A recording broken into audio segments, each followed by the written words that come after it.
When we think of neglect in a nursing home, our minds usually jump to the physical stuff. But what about the wounds we can't see? Today, we're going to talk about something that's just as critical but way too often overlooked: the emotional neglect and social isolation of our elders.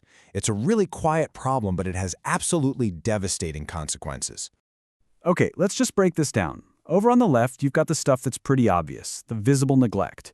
Things like poor hygiene or not getting the right medical care. You can see it, you can point to it. But look at the column on the right. This is the tough part, the invisible neglect.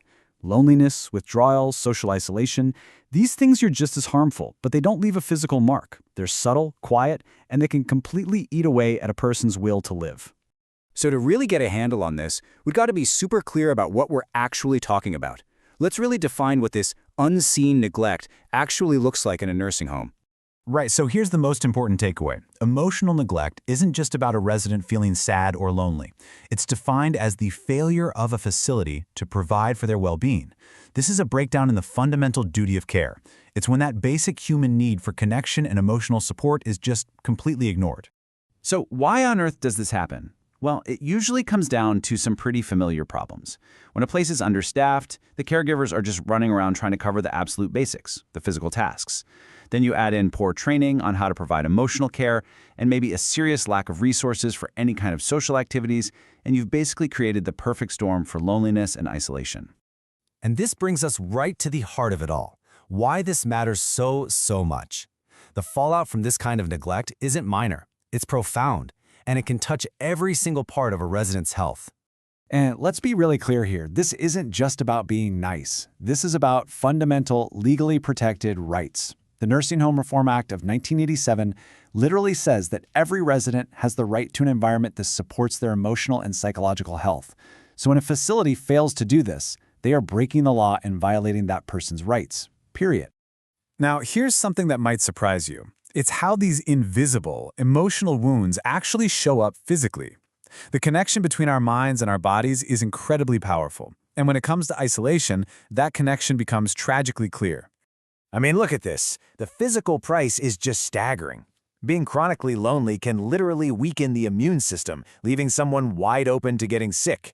It's been directly linked to higher blood pressure, a much greater risk of heart disease and stroke, and even higher overall mortality rates. These aren't just small things. These are life or death conditions being fueled by something we can't even see. So let's shift to the psychological side of things, which is, as you can imagine, just as severe. When you take away meaningful human connection, you create this deep, dark pit of despair. Of course, it's no surprise that isolation leads straight to clinical depression and anxiety. But here's the kicker.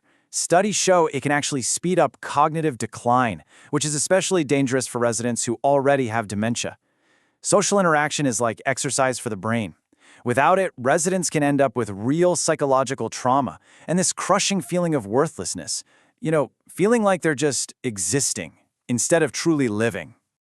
Okay, so understanding the problem is step one. But the next, and maybe most important step, is learning how to spot it.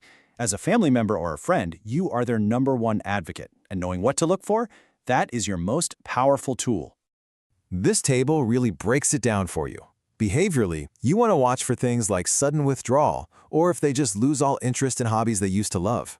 Physically, something as simple as a decline in personal hygiene can be a massive red flag. And then there's the environment itself. Just look around. Are there activities on the schedule? Or do you mostly see residents just sitting by themselves, with no one engaging them? All of these are huge clues. But, the best case scenario is always to stop this neglect before it even starts. There are some really practical, proactive things you can do to help protect your loved one's emotional well-being. Here are 4 really key strategies. First, and this is the big one, stay involved. Visit often and try to pop in at different times of the day so you get a real feel for what's going on. Second, gently encourage them to socialize. Help them make a friend or get them to an activity. Third, talk to the staff. Be direct about your loved one's emotional needs. And finally, number 4, be a part of their care plan meetings. Insist that social and emotional goals are written right into their official plan. But, okay, what if you're already seeing those red flags? What if you really do suspect neglect is happening? Well, this is when you have to act, and you have to act fast. Let's walk through exactly what you need to do. This is your action plan. Step 1. Document absolutely everything. Keep a journal with dates, times, and what you saw. Step 2. Take that journal straight to the facility's management and ask for a concrete plan of action. If that goes nowhere, Step 3 is to contact the Long-Term Care Ombudsman. They are a free, neutral party whose job is to investigate these things. And finally, if things are really serious, Step 4 is to talk to a lawyer to understand your legal options and hold the facility accountable.